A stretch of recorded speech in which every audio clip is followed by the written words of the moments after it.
When Kawhi Leonard entered the league, there was hope that he could be an elite 3-and-D player with some star potential. And he ended up winning Defensive Player of the Year, but also reworked his jumper to the tune of 38% from downtown. And more than anything, it's that shooting development that's most startling about Kawhi. Let's start from behind the three-point stripe, where Kawhi took about a quarter of his shots this year. He launched half of his attempts off of pull-up action like this, hitting them at about 34%, which is right around league average on these shots. The other half of his threes came off catch and shoot, where he's a more dangerous 41% shooter. This is remarkable growth for a player who shot 25% on threes in college. Here's what his shot looked like way back when he entered the league. Note the angle of his feet and how close together they are. Here's what that stance looks like today with a broader, sturdier base, the left foot facing the rim, which helps square his hips to the hoop. His release has totally changed too. Look at the angle of his elbow back then and the longer shot path. Today, it's a shorter, more controlled stroke out in front of his head, and the result is a shot so soft that it will dance on the rim at times. That high release point and some healthy elevation allows him to launch over just about every defender. The shot can look flat, but the trade-off is that it travels a shorter distance, minimizing errors. And this has helped him become a prolific mid-range scorer, where he takes about half of all his shot attempts. Philadelphia sagged too far off him in the conference semifinals this year, and Kawhi feasted on these looks. But he also knocks down these shots when covered or on the move. He's comfortable shooting these headed right. Look at how balanced he is, maintaining similar mechanics from his stationary shot. He's strong enough to absorb bumps and get to his spots. Look at how low he is here, almost like he's 5'7" instead of 6'7", and that solid base moves his opponents, but he's completely balanced and still ends up square to the hoop. He's comfortable fading back to his left too, or setting these up with highly controlled spins. But that strength is what I'm most impressed by in Leonard's game. This little hip check throws most players way off balance, but Kawhi absorbs it and explodes right through it. Here he just gets under Kyle Anderson and dislodges him like a rag doll. This is functional core strength that makes him nearly impossible to move when he dips his shoulder, right there, or difficult to reroute when he gets an angle.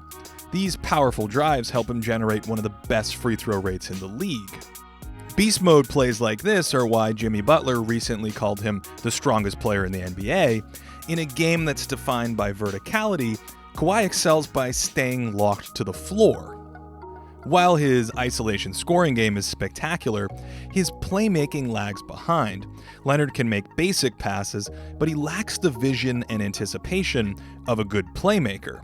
He's not mapping the floor here as this 5-on-3 develops. Instead, he waits until he actually sees the opportunity to make this pass, then intelligently uses the look-away to deliver it. For example, he can't see this corner pass, but he should know all of Philly's defenders are accounted for. This one's a little better. Head up, sees the window open, and this is a great idea. The delivery is a little low, and Siakam nabs it.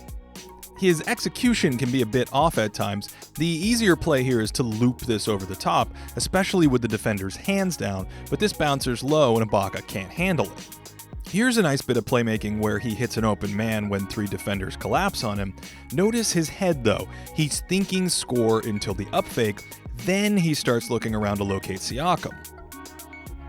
This is a textbook sign of subpar vision, and as a result, Leonard really only tries what's right in front of him. And this is the best kind of pass he makes, where the opportunity is already in his line of sight, and he can audible out of a tough shot against help. As a result, Kawhi struggles passing back out to the perimeter. This play is just a mess. After bypassing a pull-up here, he briefly has Ibaka on the pop, but doesn't realize he's diving and it's another ugly turnover. On this play, he has Marc Gasol wide open at the stripe, but takes an extra dribble or two, feels like the opening is lost, and airmails one trying to reverse it. Kawhi has a habit of over-dribbling like this, often probing for jumpers while bypassing open teammates. All great scorers do this, but Leonard's on the high side, bleeding time of possession that can limit a team's offensive efficiency. Sometimes an extra dribble or two can erase an advantage.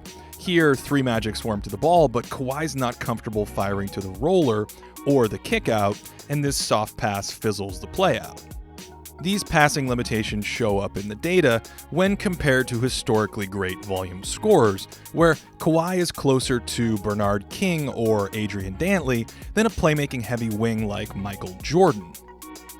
On defense, he's the claw for a reason, owning some of the best hands in league history. But it's not really swipe downs with those giant mitts that foil opponents, it's his 7'3" reach. His biography should be the art of the steal. Kawhi's long arms are crossover killers, and the timing on these plays is perfect. He waits until the dribbler is about to release the rock before deploying his hands. And he reaches balls most players can't without fouling. This rip is almost unfair. He's also world-class at helping down off his man against penetrators, and there's a cerebral quality to Leonard's defense, like reading the inbounder here or tracking the eyes of an entry passer to blow up the play. That long wingspan gets in passing lanes too, and all of this is why Kawhi's in the top 20 in the league in steal rate. He does gamble and miss every so often when jumping the passing lanes,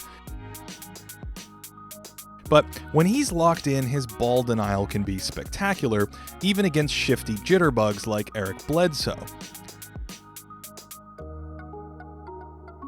And yet, he's strong enough to hold off bigs in the post. He guarded Jokic for long stretches of this game, and it didn't always work, but this versatility comes in handy when switching, allowing Kawhi to guard a number of bigs.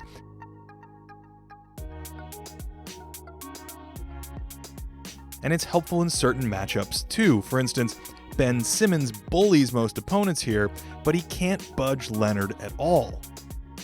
That strength comes in handy when powering through screens, and most of his screen navigation is really impressive in general. There are 2 knocks that I see on Kawhi's defense. First, he doesn't always step up to help at the rim vertically. He'll sort of disregard nearby penetrators like this at times, and his helps at the hoop aren't always early or impactful. He's a touch late here, and the play ends up in free throws for Joel Embiid. It's not that he can't vertically protect the rim, but this is just rare now. He had only 24 blocks this year. Second, and related to this, is a relatively low involvement rate. Now, some of this comes from idling on weaker players, but it's also a conservation of energy play. He doesn't really go hard or fly around the court much anymore, and with his engines revving low, he won't work to undo mistakes. For example, after a miscommunication on this screen, he doesn't scramble to provide extra help, which is typical. And it shows up again here in this zone, where his motor's just sort of on standby. He was overly relaxed on a few handoffs like this against Philly, and some of this just comes with an increased offensive burden. Impact metrics don't really think much of his defense at all, universally viewing him as a neutral impact defender, which suppresses some of the overall metrics you see here. But I think that undersells him based on all of his positive traits. It's normal for defensive metrics to be a little noisy for wings, and Kawhi's playoff mode is slightly better than his regular season one. His more remarkable playoff upgrade is on the scoring end, where he's gone from elite to all-time good. Swapping in his playoff numbers would have landed him in the 99th percentile this year in scoring and efficiency, echoing what he did in San Antonio in the 2017 playoffs.